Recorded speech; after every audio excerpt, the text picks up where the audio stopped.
Hello, everybody. I'm Howie Hawkins. I was the Green Party and Socialist Party candidate for president in 2020. And this podcast, Green Socialist Notes, is about continuing to educate and advocate for the eco-socialist program that we ran on in 2020. So once again, the genocide is still going on in Palestine. And now, I guess it was the World Health Organization officially said there's a famine in Gaza and people are starving, as if we can't see that with our own eyes. As another meeting I was on earlier today noted, the victims of genocide, this is the first time they're live streaming their own genocide with their cell phones, and the world can see. And now Israel's on another military campaign to finish obliterating Gaza City. That's probably where the hostages are, but they don't seem to care about them either. And it's all about ethnically cleansing Gazans from Palestinians from Gaza, which is obviously a crime against humanity and a crime of genocide under international law. And meanwhile, in the West Bank, the ethnic cleansing continues with the destruction of Palestinian homes, farms, and businesses. And this week, they announced another settlement of 3,500 apartments abutting the existing settlement of, I'm not sure I'm pronouncing this right, Male Adumim. This settlement is called East 1 or E1, and it will complete the severing of East Jerusalem from the rest of the West Bank. And of course, East Jerusalem is already illegally annexed by Israel, while Palestinians have long considered it to be the capital of their own future state. Israel's far-right finance minister, Smotrich, who himself lives on an illegal settlement on Palestinian land, said last week that the E1 plan would, quote unquote, bury hopes for a Palestinian state. And so while the world's eyes have been focused on Gaza since October 7th, Israeli settlers and the soldiers of Israel have killed over 1,000 Palestinians in the West Bank without any consequences. Settler killings and seizure of Palestinian property is Israeli state-sponsored vigilantism and theft and ethnic cleansing. And most of the world's countries, including Europe, are condemning this forced transfer of Palestinians, which is against international law. But the U.S. is supporting Israel on this expansion. Ambassador Huckabee made that clear this week. So, we have a lot of responsibility here in the U.S. for what's going on. There are also documents leaked this week from Israeli military intelligence, and they know that 5 out of the 6 deaths of Gazans have been civilians. That's a civilian to combatant ratio of 83%, and it's higher than other slaughterhouses going on now, like Syria, or was going on in Syria. Well, Syria's not out of the woods yet. Sudan and Ukraine. In fact, the only higher civilian to combatant ratios in recent decades have been the Rwandan genocide in 1994, which was 99.8%. The Russian obliteration of Mariupol in Ukraine, which 95% of the people killed there were civilians. And the Bosnian Serbian massacre of Bosnian Muslims in the Srebrenica genocide over 1992 to 1995.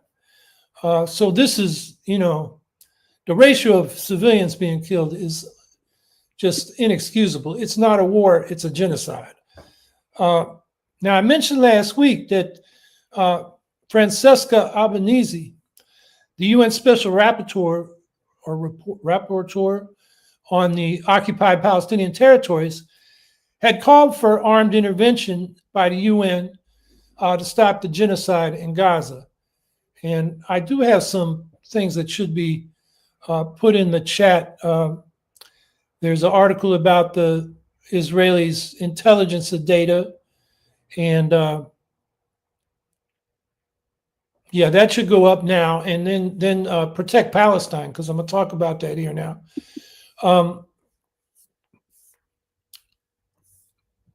So anyway, Francesca Albanese, called for armed intervention. And what I was pleased to learn this week is that there was a public workshop by a campaign for military intervention to stop the Gaza genocide by a group called Protect Palestine. And they had their public workshop this morning. And it was an hour-long webinar, and then there was an interactive Zoom afterwards. And unfortunately, I didn't get to the link in the chat for the interactive Zoom before they closed the webinar window. So, and I had questions, but I'll tell you briefly what was talked about. The first speaker was Mazin Kumsia, who's director of the Palestine Museum of Natural History in Bethlehem University. He's a Green. He was a Connecticut Green before he returned to Palestine, and had a lot to do with the plank on Israel and Palestine in the Green Party platform.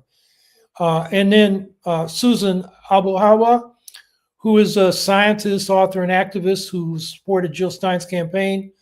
Craig Mokhiber, that's the international human rights lawyer, who resigned as director of the Office of the United Nations High Commissioner for Human Rights in 2023 because the UN was failing to stop genocide in Gaza. And note, October 28th, when he resigned, is just 3 weeks after Israel's assault on Gaza began. But he has been through this a number of times, the high death rates in Gaza. Professor Richard Falk, the professor emeritus of international law at Princeton, was scheduled to be on. He had technical problems. And then Maung Zarni, who's a genocide scholar and activist and active in the Free Burma movement. Those were the speakers. And so I'll tell you briefly, what they had to say. Mazin Kumsia talked about how this genocide is unique, pointing out that it's not just one nation, it's multiple nations. Israel with the backing of the U.S. in particular, but also the European states, although they're starting to maybe pull away now. And as I mentioned before, this is being live streamed by the victims themselves. He didn't get to the question of military intervention. Craig Mokhiber did, and he's an international human rights lawyer and knows international law. And he talked about the UN, because the UN Security Council is not going to authorize a military force to go in and stop the genocide.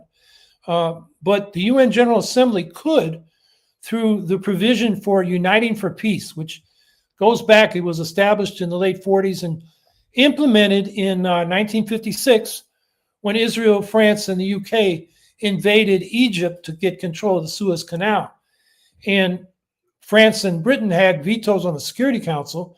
So the UN General Assembly did a Uniting for Peace resolution that authorized the UN force to stop the invasion.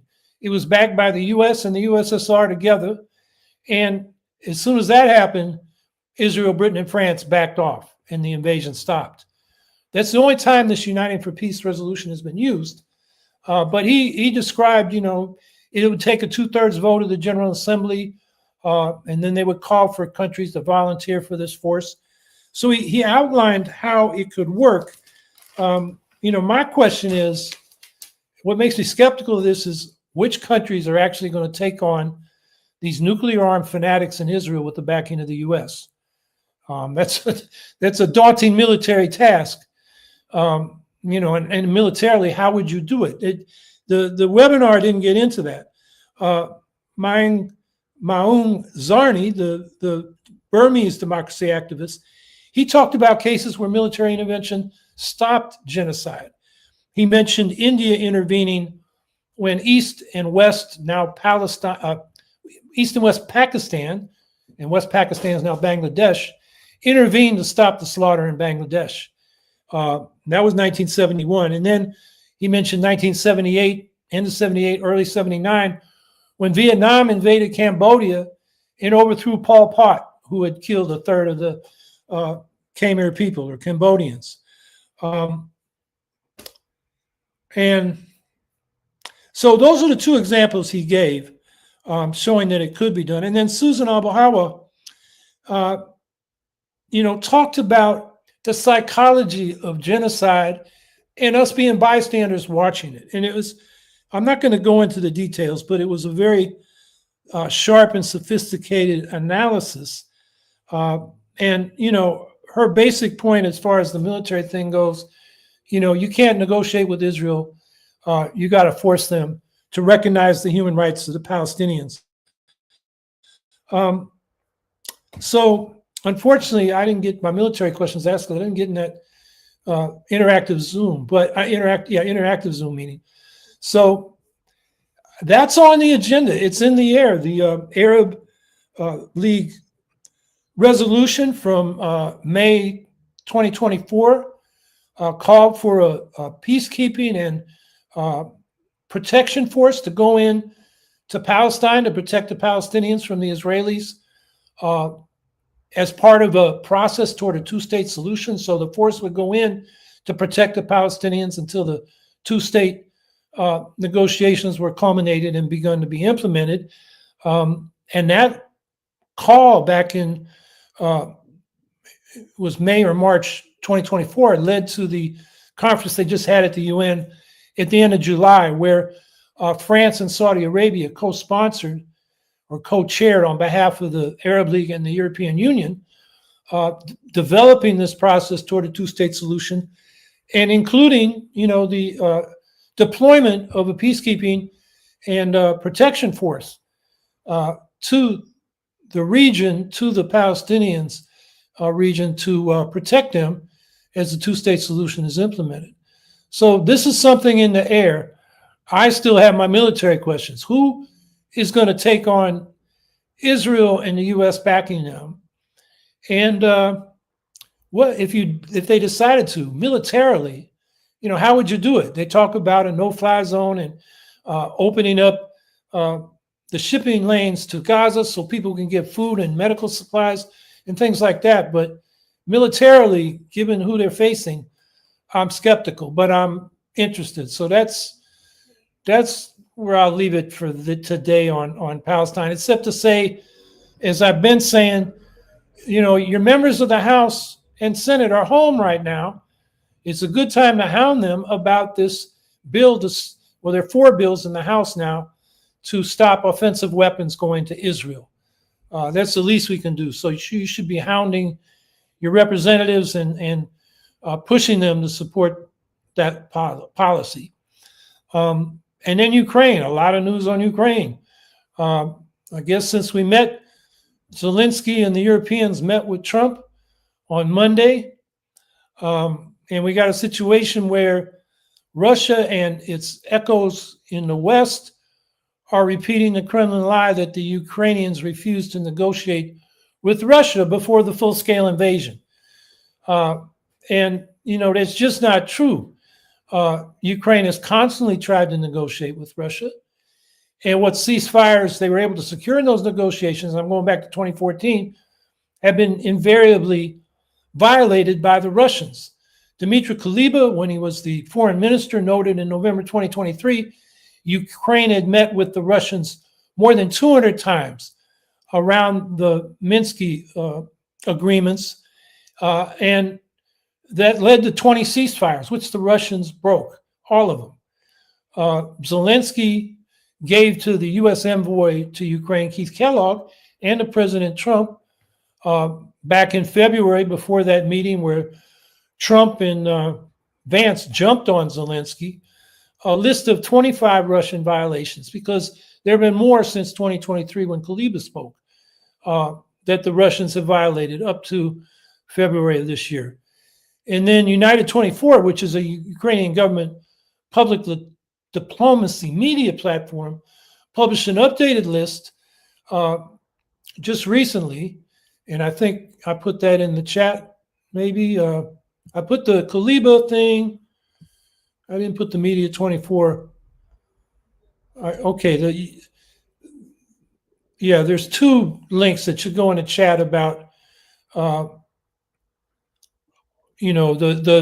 violations of ceasefires. But Media 24 has an updated list of 29 violations. And then there was the UN brokered grain deal, which was made in July 2022 so that Ukraine and Russia could get their grain out to the hungry regions of the world. And Russia unilaterally pulled out of that agreement a year later in July 2023. So you can understand why the Ukrainians are skeptical that the Russians will live up to any agreement. The only way Ukrainians, they're now able to ship their grain out because their drone boats defeated the Russian Black Fleet in the Black Sea. But you can see why they're skeptical of any agreement. And then, let's see, in the chat, well, let me just note, there was a good debate that people should listen to on Democracy Now! This week between John Mearsheimer. Did I get that in the chat? Yeah. Will Russia-Ukraine war end with diplomacy or on the battlefield? John Mearsheimer is the, international relations, quote unquote, realist who basically says NATO started the war and Ukraine should surrender now before it gets worse. And Dennis Pilash, who we've had on this podcast, he's a Ukrainian socialist and political scientist who says, Ukraine wants to pursue diplomacy, will resist in the meantime, and the Western left should support us. So that's really worth looking at. I think Dennis, Mearsheimer finally faced somebody who could answer his nonsense. Look, Putin is a militarist and imperialist who's been at war for 20 of his 25 years in power. It started with the Chechen War, 9 years, flattening the city of Grozny and, basically obliterating, their infrastructure until they just couldn't fight back. And then the occupation of 2 Georgian provinces in 2008. And then in 2014, he's been constantly at war with Ukraine, and then the next year intervening in Syria to support the Assad regime. And since 2018, through the Wagner private military company, which is now integrated into Russia's state Africa Corps, they've intervened in several African countries, including Central African Republic, Sudan, Libya, Mali, Burkina Faso, and Niger. And what's characterized those interventions, they provide security for the ruling clique in return for access to natural resource concessions, gold, timber, oil, various minerals. And there are a lot of cases of atrocities by these mercenaries from Russia enforcing draconian exploitation of African labor in these resource concessions. So, that's who the Ukrainians are dealing with. And of course, nothing has come of these meetings with Putin on the Friday and Zelensky on Monday with the European leaders there. Sergei Lavrov, the foreign minister of Ukraine, made it crystal clear to Kristen Welker, it was in a Meet the Press interview released yesterday, that Russia won't meet until the agenda is set, by which he means the Ukrainians are willing to capitulate to Russia's demands, that Ukraine cede the rest of Donetsk Oblast, that Russia has a veto over Ukrainian security guarantees, that the Ukrainians get somebody besides Zelensky to represent them, who the Russians will not recognize as legitimate, and that Russia won't meet until the quote-unquote root causes have been addressed, which root causes, you go back to the demands that Russia made on the West in December 2021. They basically said NATO has to roll back to its military footprint of 1990 when Germany reunified. So pull out of Poland, pull out of the Baltic states, and of course those states will never go for it. So Russia knew that was a demand that would never be met. Now, it's also said by the Russians that the U.S. didn't negotiate. Well, they did. Biden and Putin had a call at the end of December after those demands were made. The U.S. had like 80 meetings with the Europeans to come up with written responses to Russia's demands. And basically they said, it's up to Ukraine to decide their alliances, but we're willing to talk on nuclear disarmament, conventional disarmament, lowering tensions, war games, reducing those, to reduce tensions. They're all willing to discuss that. But Putin's answer to them was to invade Ukraine on February 24th, 2024. Uh, so Ukraine, they're still asking for guarantees from the West, but the U.S. is backing away, and Europe is just too damn slow to pick up the slack.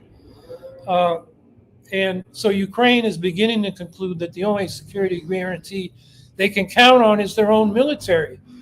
And they're making, progress. They're now producing 50% of the military equipment they're using, compared to 30% from Europe and 20% from the U.S. But the U.S. 20% is qualitatively important because it includes the satellite reconnaissance intelligence that helps the Ukrainians know where the Russians are attacking them from, and the Patriot air defense system, which is really the only system in the world that can intercept Ukrainian cruise and ballistic missiles that have been hitting nightly Ukrainian cities. And that's why it's so important for Ukraine's self-defense that the U.S. continue to at least share the satellite data and sell the weapons. They won't give them anymore under Trump, particularly the Patriot systems.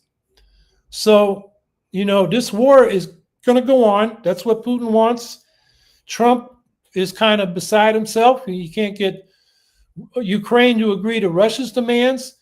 He can't get Putin to stop, being so offensive that even his wife is saying they're bombing the cities. It's got to stop. They're kidnapping the children. It's got to stop, the Ukrainian children. So, but, I think we just got to, do what we can to support the Ukrainians. So a few more comments. U.S. politics. The big thing this week, or one of the big things, is the gerrymandering wars. Texas initiated it. California responded. A whole lot of other states. They're going to redistrict mid-decade to, politically gerrymander more seats in those states. So in the Democratic states, they're going to take Republican seats, and the Republican states are going to take Democratic seats. And it's probably going to be close to a wash by the time they get through. But it's, just obscene from the viewpoint of democracy. So this is a good time to report a reform that makes gerrymandering nearly impossible. And that's proportional representation. We have a bill, the Fair Representation Act, HR 4632, got reintroduced on July 23rd, but pathetically, there's only 5 co-sponsors. So it's time to go after your representatives when you talk to them about banning weapons to Israel. Talk to them about banning gerrymandering or making it obsolete by going to proportional representation. So we'll put the link to that bill in the chat and take it to your member of the House and ask them why the hell they aren't co-sponsoring it, and explain to them why they should. And then the other thing I'll just draw our attention to is there's a group called AI Pause. And, there are many people in the AI field that are warning us that artificial intelligence, if it's just allowed to run wild, could be an extinction event for humans. And whether they, take over like HAL in Space Odyssey 2001, the movie, or destroy the environment to the point where Earth is uninhabitable for us. There's a growing demand to pause AI development until we get a handle on how it can be used and developed safely. So that's the demand to pause AI. Check out their website. It's very, readable explanations of why they make that case.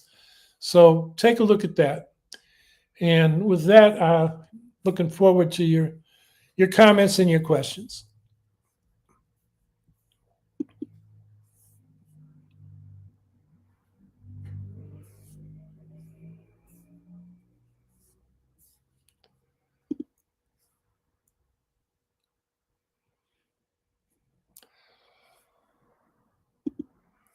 What, is everybody in their August vacation this week? Nobody's got a question?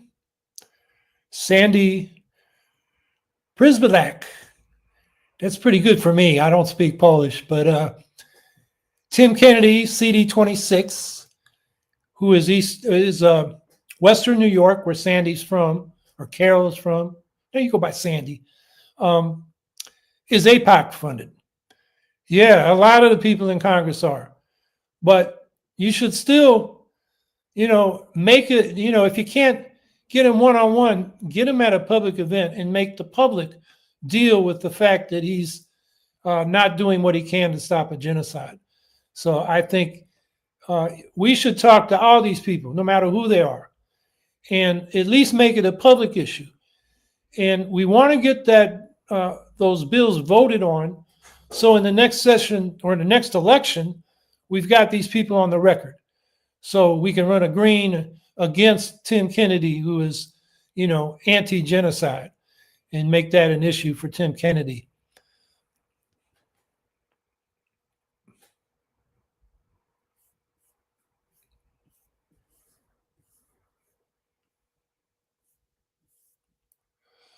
Thoughts on Newsom?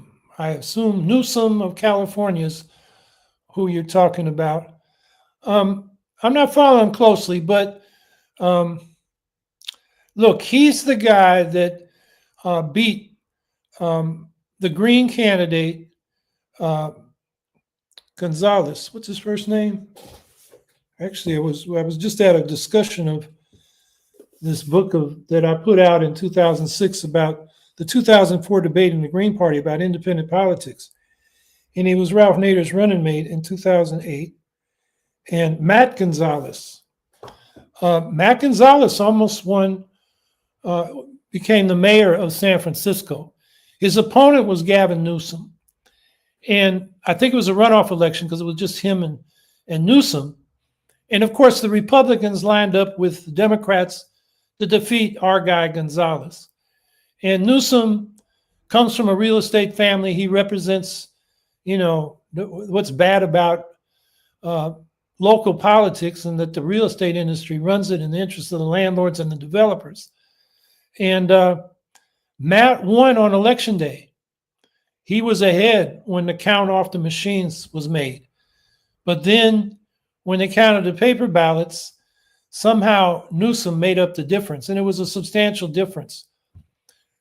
And Matt has never made an issue of that. I am skeptical with the Democrats and Republicans controlling the polling places and the whole election machinery. I mean, we're the only country in the world, except for, I think, Ireland or one country, where the parties control the election machinery. In most countries, it's an independent commission. Well, I guess you got countries like Russia where it's a nominally independent commission, but Putin's party really controls it.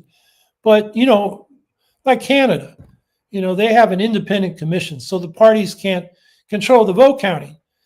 And I've always wondered if Matt they just stuff the ballots, those paper ballots at the last minute to get enough votes to defeat Matt. So I've never liked Newsom from that time on. And I don't know what else to say. I think he's a typical corporate neoliberal Democrat. And I don't know what his foreign policy positions are, but he's probably a neocon militarist like most Democrats are. He's apparently positioning himself to run in the Democratic primaries for 2028. And,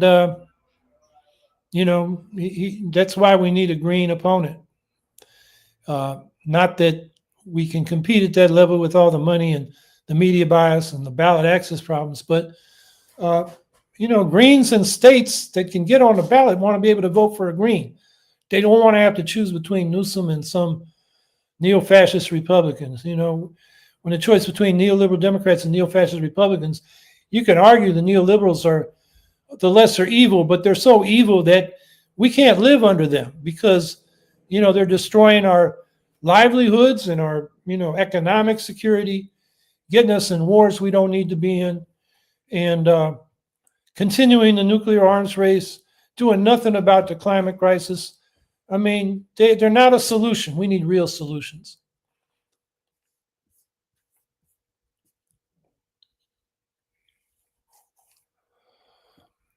At war with dust. Ben Burgess wrote in Jacobin this week, the point of politics is to convince people, not grandstand. arguing maximalist demands like prison, police abolition alienate independence. Do you agree? Um, yeah, I don't think of it in terms of minimum and maximum. I think of in terms of, are they real solutions? And I think uh, prison and police abolition is not a real solution. I think uh, diverting a lot of police activities that are not needed by the police, like dealing with homeless people and drug addicts, uh, home crises in most cases. You need social workers, not police. Police are not trained to deal with those situations. And the idea behind defunding the police or police abolition is a lot of times to get more money into the social programs that undermine uh, the causes of crime. And I think that's what we should be talking about. There are some people that are just so violent they can't be let safely back into society, and you need people to know how to take them into custody. That's why you need some police. So I think those particular demands I don't think are they're not solutions. I think we need community control of the police. We need to demilitarize the police. They are their task is conflict reduction, and not like the military, which is to blow up things and kill people in wars. That's a different task. And militarizing the police is why you get, overreaction from the police and so many police killings and just police brutality across the board. So I don't think it's a question of being a maximalist demand. It's a question of, is it a solution? Now, I think another thing, I didn't read the Ben Burgess article, but one thing I think the Ma'am Danny campaign shows us is that we're better off, we will persuade more people if we put out concrete demands that people can grasp rather than abstractions. Ma'am Danny's a democratic socialist, but he's not saying vote for me to vote for socialism. He's saying vote for me to freeze the rent in rent-regulated apartments, to get fast and free buses, to get universal child care in New York City. People can grasp those demands, and it's better than abstractions like child care is a public good, or mass transit is a public good, or a human right. That's an abstraction, not the concrete demand. And I think so when we formulate demands on the streets or in elections, they need to be concrete like that so people understand exactly what we're talking about and their demands that people believe we can implement. So, maybe maximum, you call for socialism.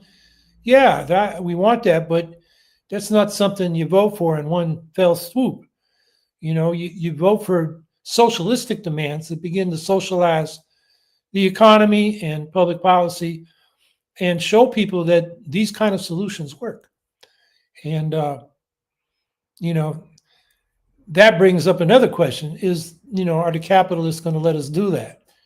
And probably not. At some point, they're going to try to undermine us by a capital strike or violence like they did to Allende in Chile.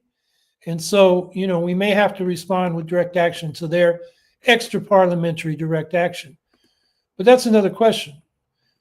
In terms of how we formulate demands, I think a good thing to read about that is Rosa Luxemburg's pamphlet called Reform and Revolution. And she said revolutionaries don't oppose reforms. In fact, they lead the fight for reforms. And in the course of fighting for those reforms, people get radicalized and begin to understand we need system change, not just this one reform. So I have to read Ben Burgess' article to know how much I agree or disagree, but that's my thought on the question that you raised.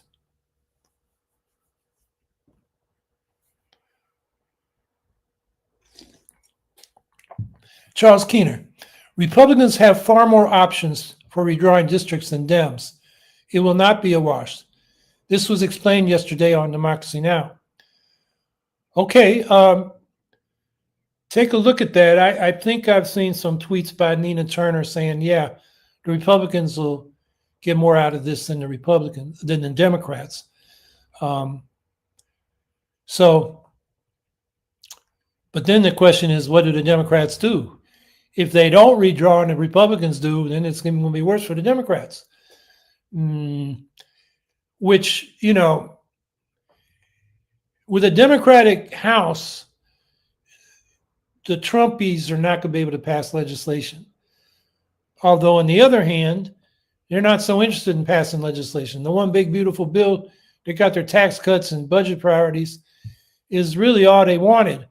The rest they're doing by executive order, and it's very undemocratic and renders the Congress kind of beside the point. So anyway, thanks for pointing that out. You remind me that I'd seen those tweets by Nina Turner. So what's the Democrats' response? I think, they should. Oh God, they'll never do this, but they should, and we should be pushing them to get behind the Fair Representation Act and say there shouldn't be gerrymandering. There should be proportional representation, and put the Republicans on the defensive and explain to the American people how proportional representation would work. Every party, including the Republicans, would get their fair share of representation according to the support they have. Gerrymandering inflates and exaggerates the support that the majority party in a particular state has. It goes from a small majority to an overwhelming majority. And the minority parties get no representation or minimized representation. So, this is a good time to be raising that Fair Representation Act and proportional representation.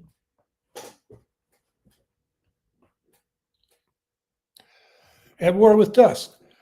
Where do you stand on the word woke? Is it sanctimonious and censorial, or does it connote attentive to systemic injustice?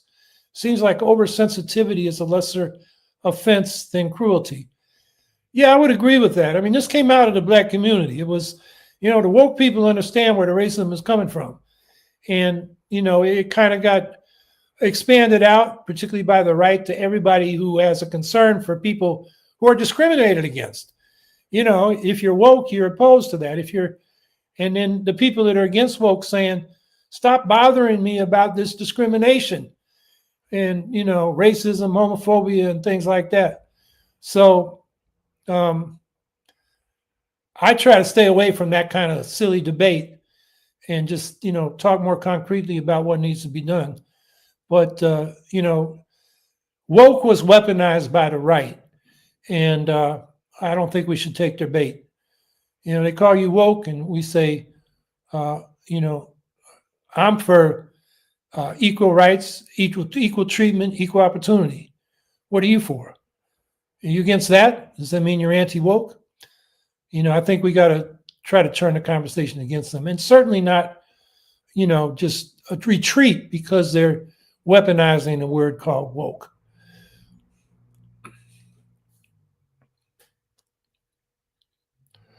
Tim Adams, how would ranked choice help folks living in Florida, particularly in the deep red counties where no real opposition is ever attempted? Yeah, that's where the Greens, because the Democrats, you're right, they will not challenge the Republicans where they don't think they can win. Well, proportional representation would give minor parties, the Democrats in these deep red counties, some representation. It would give the Greens some representation. So the thing we need to go beyond is single district ranked choice voting, which the movement for ranked choice voting tends to default to because they think it's easier to get past. But the reality is, if it's single district, it's still winner take all, and the majority is going to take all. So the deep red counties will still be deep red, even if you have single district ranked choice voting. If you have multi-seat ranked choice voting, then you get proportional representation. And then deep red counties actually become purple because other parties get some representation.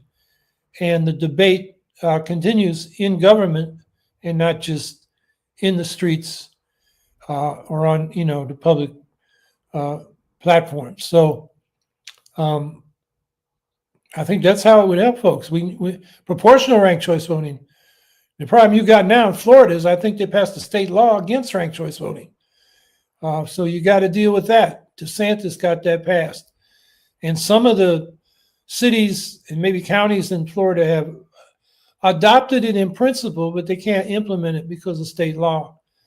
So that's a state issue that you got to raise in Florida.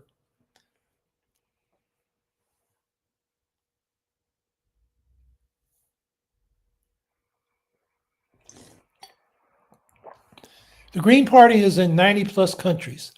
What can the Green Party do internationally about Gaza and Sudan? There is a working group, the Asia Pacific Green Federation has spearheaded it, that is working on arms embargo of Israel. It has Palestinian Greens, Lebanese Greens, as well as Greens from Pakistan and Australia and the Pacific Islands, Papua New Guinea, and then they formed this working group, which has people from around the world, Europe and North America, at least the United States. I was in on their last call. I was invited by one of the Australian Greens who's very active in it. So that's one thing that we can do internationally is being done. And these folks, they are researching what their countries are doing in terms of arms, weapons connections to Israel, which is, in the U.S. is not hard to find. But in some of these other countries, it's not big, but it's something. And to cut it off would be a good political and symbolic effect. Now, Sudan, I don't know what the Green Party internationally is doing, or the Global Green Congress. Of course, Greens condemn the hunger and the killing of civilians there, and the irrationality of the civil war between two factions of the armed forces who are fighting for power. And it's a proxy war with, countries all over the world, particularly the Middle East, but also the US and Russia, supporting their factions in order to get access to oil and ports and other natural resources. We need to oppose that. And in the United States, we need to fight for the U.S., restoring its contribution to the world food program so we can get food into the hungry people in Sudan. So that's what I know. If there's something the Global Greens are doing about Sudan, I'm not aware of it. But in terms of Gaza and Palestine, there definitely is some work being done.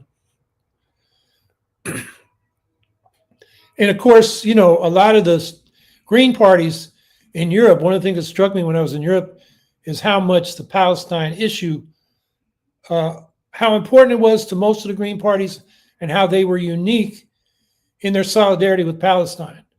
In countries like Czechoslovakia, Ukraine, who else did I talk to? England and Ireland. The one party that was lagging behind was the German Green Party. And they say, well, we got domestic politics and the country's so guilty about the Holocaust that we can't say too much bad about what Israel's doing. So at the European Green Congress in Dublin, I was not in because it was behind closed doors for credentialed delegates. But people would come out and talk to me and commiserate about how difficult the German Greens were being about their resolution. The final resolution, which the German Greens voted for, did condemn what Israel's doing. It's a pretty strong resolution. But a few of those parties, Green parties in Europe, voted against it because they thought it was too watered down, thanks to the Germans. So, that is also going on. And I particularly remember the Czech Greens.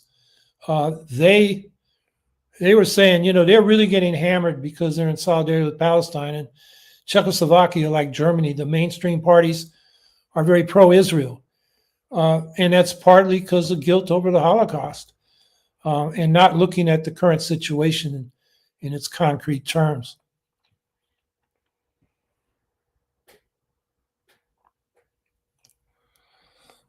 Trump wants to check the Smithsonian for being patriotic, removing anything bad in his mind. What are your thoughts on this? Any thoughts on removing parts of the Constitution from the White House website? I didn't know they were removing parts of the Constitution from the White House website. I'm curious as to what parts they're removing. You know, like the 14th, 15th, 13th, 14th, and 15th Amendments, the Civil War amendments that, you know, abolished slavery and were for equal rights and voting rights for everybody.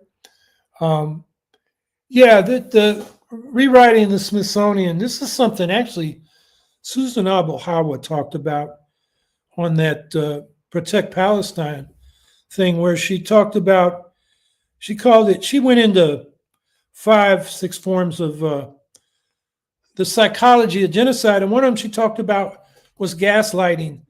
And that is, you know, lying to people over and over again until they doubt, you know, what they have thought. And that's what I think the far right is doing. You know, Trump thinks the description of slavery is too harsh. They're erasing Black people from our history in various forms, you know, like military websites. They're changing the statues or the names of military bases back to Confederates who are fucking traitors. I just don't get that, how people in the military can, you know, buy into that nonsense. But that's what, you know, Hegseth and Trump are doing. So they're trying to rewrite history, you know, and make it a history that, you know, covers up, you know, how this country treated Africans brought here to be slaves and indigenous people and other people that have been discriminated against, you know, women, gay people, anybody that's, you know, been dominated by others is being erased from our history. And they want to put that in. The Smithsonian is just part of that project on the part of these neo-fascists that are now running our government. So, you know, we got to, you know, fight against that and get them out of power and, you know, get our cultural institutions and our symbolism of government back to, you know, better reflecting our real history. And so people coming up in what is, you know, becoming more and more a multicultural society with roots all over the world. You know, the white Anglo majority is not going to be a majority much longer. And, you know, we need to make it, you know, understand that it's part of a mosaic of people, not a group entitled to dominate. And I think we're winning that over the long run. You know, you look at public opinion polls on people's attitudes on racism and so forth, and we've been making progress.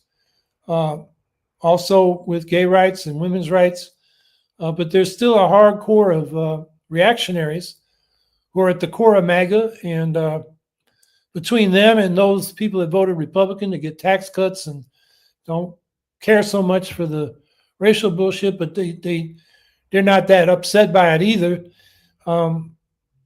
They're still a minority, you know, so we should be able to defeat them politically, and that's really our task. And the problem is the Democrats are not in a position or have the inclination to really do it because, as I pointed out earlier, that was on the other call, you know, they accommodate the fascists, they don't fight them. And, you know, big example of that for me is Biden pursuing bipartisanship with the MAGA Republicans who tried to overthrow his election. I mean, what is that about? You know, can't you see what's right in front of your face? But these people are, you know, so tied to the elites and the big money that backs them. I think their view of what's going on is blinded by that. So they're more they're so damn establishment they can't, fight the other wing of the establishment that is taking us to the far right.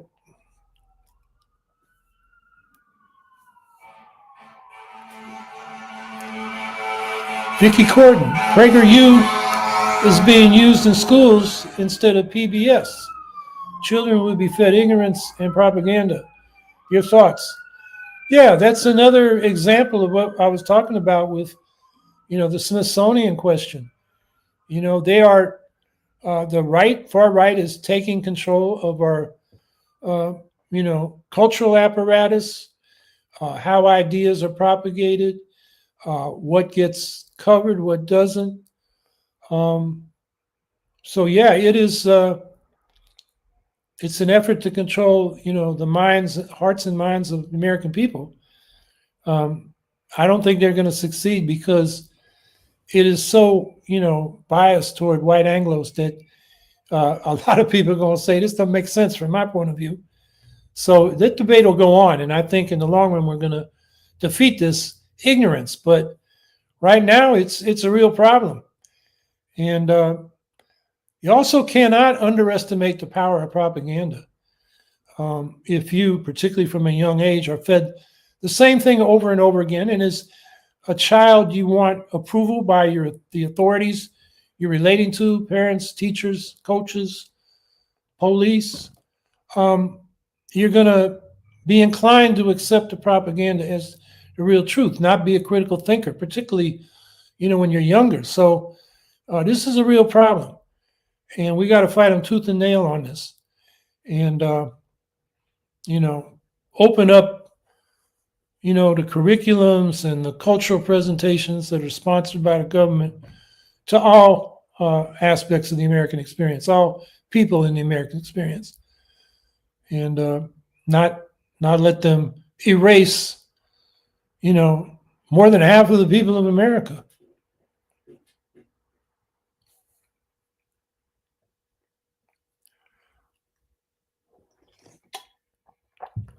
People in the military are between a rock and a hard place. Trump replaced all their commanders and would prosecute any of them who rebelled in any way. Then, at the very least, they would lose their benefits and they would end up in the brig. Yeah, he's purging the military of people that put the Constitution before Donald Trump. And that's the problem. I mean, the American military tradition is pretty good on, and officers, as well as enlisted people, take an oath to uphold the Constitution. Now, the enlisted people also give an oath to obey orders. But when you go through boot camp, they tell you that you don't have to obey illegal orders. So people in the military who want to resist illegal orders by Trump, they are in a rock and a hard place, even before Trump was there. I know when I was in the military during Vietnam, I was my draft number came up. I enlisted in the Marine Corps. I would have followed most orders that, didn't involve, going to war with people that we had no business being at war with. But, Vietnam, I would have refused. And I would have lost because there were precedents. I would have argued that it was an illegal order, that Congress had not declared war. The Vietnamese were not a threat to Americans. I wasn't going to fight that war. And I'd have ended up in the brig up to 5 years. But, I would have done that. That would have been better than going to Vietnam. And a lot of people in the military are now going to have to face that. Now, Seymour Hersh had an article, and Seymour Hersh seems to have gone off the rails, but he did say, based on his sources, this is maybe, 10, 12 years ago, that there were two kind of commanders in the U.S. military. He called them the Rocks and the Crusaders. And the Crusaders were the people that were on a holy war against Islam in the Middle East, and they were Christian nationalists. But the Rocks were people that upheld the Constitution and believed in the civilian tradition of the American military, and were disproportionately black officers. Colin Powell would be one example of that, but there are probably better examples than him because he was so pathetic when he was in the Bush administration. In any case, my sense of the military, being a veteran in a veterans organization and just talking to other veterans, that's still, you got both kinds in the military, the Crusaders and the Rocks. So, if they're forced into a situation right now, they're patrolling the streets of Washington. They were patrolling the streets of Los Angeles. The Pentagon's setting up basically a riot squad of 600 National Guards people that will be based in Alabama and Arizona, who are doing domestic policing, which is against the Posse Comitatus law and not what the American military is supposed to be doing. Whether there'll be resistance to those things or whether it has to become more like Trump declares martial law, and our military officer is going to say there's no domestic crisis. The order is illegal. We'll have to see. But you're right. People in the military may be facing, maybe already have faced some difficult decisions they have to make.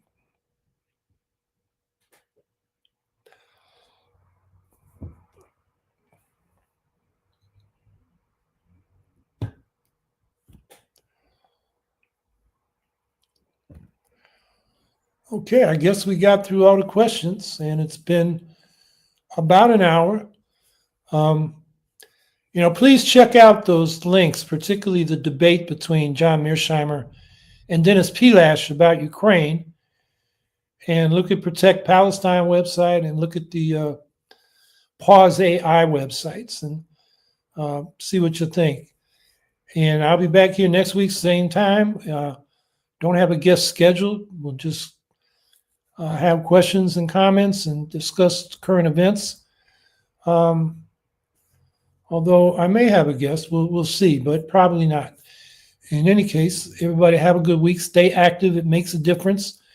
You only got a couple more weeks before your members of the House and Senate go back to Washington, and hopefully you get a chance to give them a piece of your mind about proportional representation and about arms to Israel. And it makes a difference. We got more votes in the Senate this time against arms to Israel than we got in April or last November. So I think public pressure has something to do with that. So anyway, have a good day, Ma'am Danny. I see Charles says it's Ma'am Danny. I don't know if he's talking to me. I may have slurred it, but yes, Ma'am Danny, MAMDANI. So anyway, have a good week, stay active, and we'll see you next week.